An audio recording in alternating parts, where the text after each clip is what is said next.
Good day, everyone. I'm Cross Daily, here to bring you the daily news you need to know about. Today's top stories include a new coffee shop is set to be added into our local museum, fall fashion trade guidelines with Danny Drip, and after a long-winded civil war after a recent character leak, the cult factions known as the Stans of Judy Neutron and the Maddie Fenton Freaks have both gone into hiding after learning that neither group's character of choice will be joining the fray in the upcoming Nickelodeon All Star Brawl. We now go live to local gamer BanderSN, who will tell us more about what this means for the hotly anticipated video game. Thanks, Cross. Well, it's happened. Nickelodeon All Star Brawl is finally up there in the big leagues, because just like Smash Bros., the entire roster has been leaked. But unlike Smash Bros., why would they put Incineroar in this game? What are those? Duck Hunt? Dark Pit? Bowser Jr.? They put in a third Star Fox character, not Ridley? Who the fuck is Marth and Roy? Who the fuck is Luigi? People are chill. Oh yeah, tough. With a game like All-Stars, you have such a surprising variety of classic to modern Nickelodeon franchises that not even getting every single rep isn't a huge bummer. The roster's deep, varied, and feels like passion was put into it. And luckily, unlike the limits of literally all of video games, it's much easier picking from a smaller amount of Nickelodeon franchises. Bender, so how did this roster leak? Well, recently, a splash screen for the game popped up for those preloading on the Xbox version, which shows almost every single character. The only announced character we're missing is Nigel Thornberry. In addition, Ludocity told fans that the game will launch with 20 characters, and then 2 additional, presumably free, after launch. So with the 19 characters on this art and Nigel, we have our starting roster. So, it's a solid lineup, and aside from a few splinter groups willing to kidnap innocent handsome YouTubers to get support for their niche rep, people have been generally happy with the characters here. Furthermore, the devs officially stated that DLC is on the table, and will be looked at presumably based on the sales of the game. So that's even more possibility for characters. They even said there's a possibility of adding voices and sound effects later down the line. So I think that's a pretty good closer for this wild ride of a game. There you have it, folks. Nickelodeon All Star Brawl will be coming out October 5th with 20 characters at launch and more to come after. In a similar note, we have breaking news. Super Smash Bros. Ultimate Game Director Masahiro Sakurai has just announced that the 6th Fighter Pass character and the final fighter ever for Super Smash Bros. Will be showcased on October 5th, the same exact day as All-Star Brawl's releases. You can feel the fanboy veins popping from here. Delicious.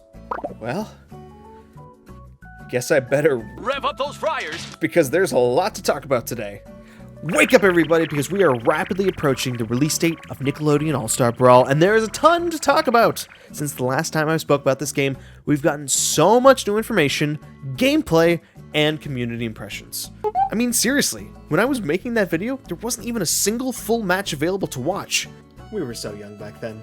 And to be serious for a moment, I have to say a huge thanks to everyone who supported that video. It was easily the most engaged an audience has ever been with this channel, and it was awesome to see people actually watching the whole thing. Seriously, it was really amazing to see an actual respectful discourse about what could be a very polarizing topic, and even if people didn't agree with my argument, it was nice to see them actually listening to what I was saying and responding in a way that spurred some real conversation. So yeah, seriously, thanks for watching. And now I'm gonna rip this video game apart. So since last month's video, we have seen a ton of new footage for this game. We've had a bunch of full match gameplay videos, a full breakdown of how to play the game, and almost every character has received a showcase of their moves and playstyle. It's been awesome and exactly what this game needed. Hats off to Ludocity for all of this. And speaking of Ludocity, I do have an actual correction to make from my last video, in which I stated that the game was developed by Ludocity, who we now know is a 20-person studio, and published by GameMill. And according to some messages by developer Thaddeus Cruz in the official Discord, the game's development is also being supported by Fairplay, a mostly mobile game developer located in Thailand. He even goes on to say that most of the later characters were handled by Fairplay, which I obviously can't say for sure which characters those are, but I'd guess anyone not in the reveal trailer maybe, like CatDog and Ren and Stimpy, and possibly the Avatar characters. And now, this all makes sense based on the launch content and the development time. It's much easier to believe that this game was made in under 2 years when a support studio was helping with significant content. Like I said in the last month's video, Ludocity is a talented developer who made a great little Smash clone, but the game only had 9 characters, and a longer dev period. Granted, less funding, but 20 characters across 2 teams makes much more sense to me. So, for the purpose of this video, I will just lump the 2 devs teams together as far as content is concerned. We're just going to call them Ludocity. Speaking of content, there's a lot to go through, but my general impressions are a little more positive now that we've seen what makes this game its own thing. And if you watched through all my last video, you would know that I wasn't exactly negative on the game either, but I wasn't super positive on it either. A very, very neutral stance, I would say. Obviously, we won't have any real character voices or sound effects, but the devs did say they are looking into adding them post-launch. Or in my case, PC mod support. Maybe the cultists can get Judy in this game. That's enough out of you! The big thing that sets this game apart from the obvious Smash comparisons is the breakdown of light, strong, and special attacks, as well as movement options. You have light and strong versions of neutral, up, and downward attacks, as well as air attacks and dashes. You also have 3 specials, including a recovery-focused up special. So, 17 moves per character versus Smash's 21 plus moves, depending on the character, and that's mostly due to Smash having unique throws per character. Brawl's focus on distinct light, strong, and specials help make each character seemingly easy to pick up and start using, as you will essentially always know what moves kills and what moves build damage. There is, however, the potential of characters not really feeling very distinctive from each other due to all having the same general premise. Luckily, the devs specify what type of fighter archetype each character fits into, like Nigel's a heavyweight, Helga's a glass cannon, and Patrick is a grappler. So it seems that at the very least a good chunk of the cast will feel very distinct from the standard SpongeBob type build. I still think some of the characters feel very plasticky and lifeless, and the bland sound design and hit impact really isn't helping, but it seems competent enough to be fun. The SpongeBob cast all looks very fantastic, Obelina looks very good, but characters look like Danny and Helga just seem kind of off for some reason. So a bit of a mixed bag. There's also plenty of other unique bits and bobs, like a rock, paper, scissors strong attack system, projectile reflecting and grabbing, mid-air grabs, and a super interesting strafe system. These all on paper seem well thought out and do a good job of underlying the core KO system, but I just hope that the game actually reflects this and it doesn't just feel like change for change's sake. See PlayStation All Stars Battle Royale. Aside from the characters, we've also been introduced to a lot of the stages from the game. I think they did a really good job of capturing each show's unique feel and doing more than just the standard 3-platform layout. At first I was kind of worried about the stage selection, but after seeing some of the later characters that they're showcasing, this is a pretty fantastic stage list. It's got a great balance of neutral, easy to navigate stages and then just some completely chaotic nightmare stages. Obviously for the competitive crowd, the hazardous stages are not going to be an issue, but for the majority of the audience, I think the lack of music and sound effects will just make these kind of things very one-dimensional. It's like when someone makes a stage in Smash Ultimate Stage Builder that's a reference to another party. It just doesn't feel exactly right. And again, for a lot of the casual audience, not having any sort of item system in the game might make the game feel a little bit more empty than it already is. As far as extra modes go, there is apparently going to be a very in-depth training mode, which sounds very promising, and a minigame called Sports Ball, which apparently comes from SlapCity. And that's about it. No word on any sort of bigger single-player modes. Sounds like we'll get a basic arcade mode and the standard online lobbies. The trophy list was also recently released, and from what we can see, there really isn't much else aside from the very basic set of game modes and Sports Ball. Online matches seem very straightforward, and there doesn't seem to be any sort of collectibles. I think what you see is what you get. What? You mean there isn't classic mode, special mode, event mode, subspace emissary, adventure mode, multi-man melee, all-star mode, stage builder, world of light, spectator mode, tournament mode, home run contest, break the targets, board the platforms? What is this, a fan game? Now the game is $50, which for some really into competitive play, this could be an extremely valuable proposition.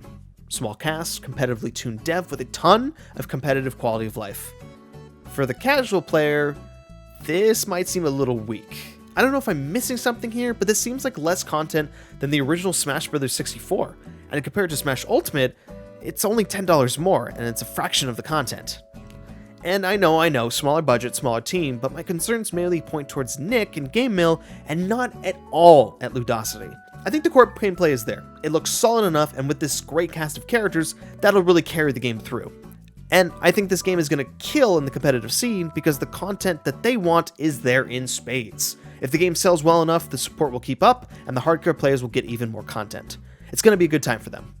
My fear is that there won't be enough to keep the casual market around. crossplay won't be a thing because of Sony rules. Well, I say we need to protect our precious PlayStation progenies, those from those filthy Xbox rapscallions. Lack of core content won't bring players back for DLC, and if the major audience doesn't buy in, then the game won't be given further support. These are my biggest concerns at this point. There is, of course, the elephant in the room.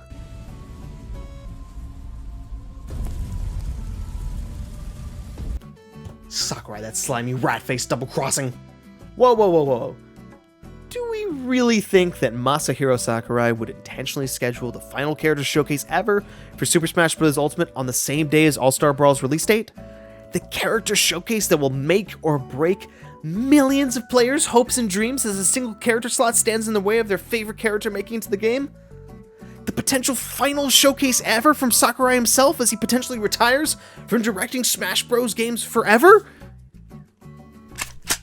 Of course, that's not the case. Obviously, Sakurai isn't the one making these decisions, and Nintendo themselves don't care at all about Nick All-Stars, especially when their game is already the best-selling fighting game of all time, and they themselves are selling Nick All-Stars on their console, alongside a bunch of other Smash clones. It's obviously just a coincidence. The bigger factor concerning NASB's release is, of course, reviews. Like it or not, the Metacritic score of a game can correlate to sales. It's not necessarily the score itself, but it generally matches the media/influencer opinion on a lot of these games. People will play what their favorite good gamer likes. But it all depends on what the game is and how high profile it is. I'll be honest with you guys, this game isn't getting a 90. Straight up, that's not what this game is. It would be an incredible accomplishment if this game gets an 80+. Based on how reviews usually work, I think the voice acting, minimalistic stage design, and lack of modes is gonna bring the score down. This game's saving grace will be if the core gameplay is able to hold a candle to Smash Bros. And obviously, it really sucks for a game's accomplishments to be at the mercy of another game, but that's just the reality. I myself will be putting out my own thoughts when the game launches. Don't know if I'd call it a review, but I definitely have something to say. I think I will genuinely like this game. I'm excited for about 75% of the roster, and that's awesome. And if the post-launch support is strong, I'll keep coming back. My prediction is that this game is going to get a 76 on Metacritic. Like I said, core gameplay will be solid, but the lack of content and voices will bring the game down a lot. Honestly, that would be a great score for a game like this, and if you're like me and want to see this game succeed, well, we'll need to support it. Let the devs know you like it, if you actually do, and keep up with the post-launch content. Otherwise, it's not going to get much better than this. All in all, this game is going to kill in the competitive scene. It might not have the biggest audience of the world, but the novelty of Nick characters and the devs who are truly passionate about making this game a great fighter will keep it going for a long time. And that is something truly special. I just hope people don't harass the devs just because Oblina's light air spin attack has a broken hitbox that's allowing for infinite combos on Traffic Jam, and the devs can't get a patch out because they need to get the tests and approval on every single platform. Ugh, gosh, Jesus. Be nice to devs. Anyways, carbon-based banner. What's going on? You better turn on the news. And that is all the amazing features and additions coming to your island this winter. How exciting. Hey, you're not supposed to be walking into the studio. This is a live broadcast. Hey, get away from that. Hey!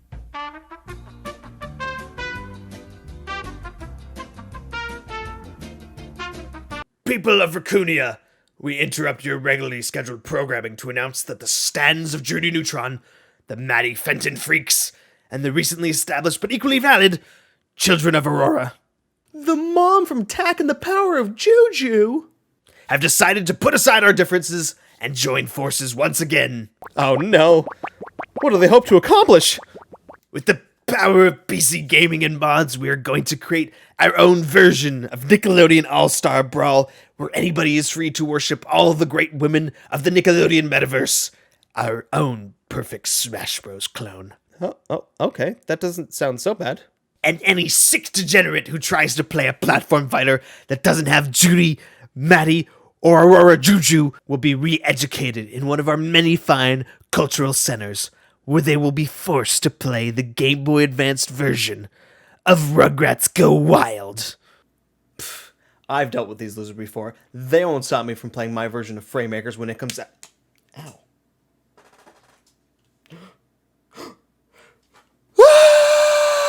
And we'll call this one and only pure platform fighter Project M. Wait, what? The M stands for milk.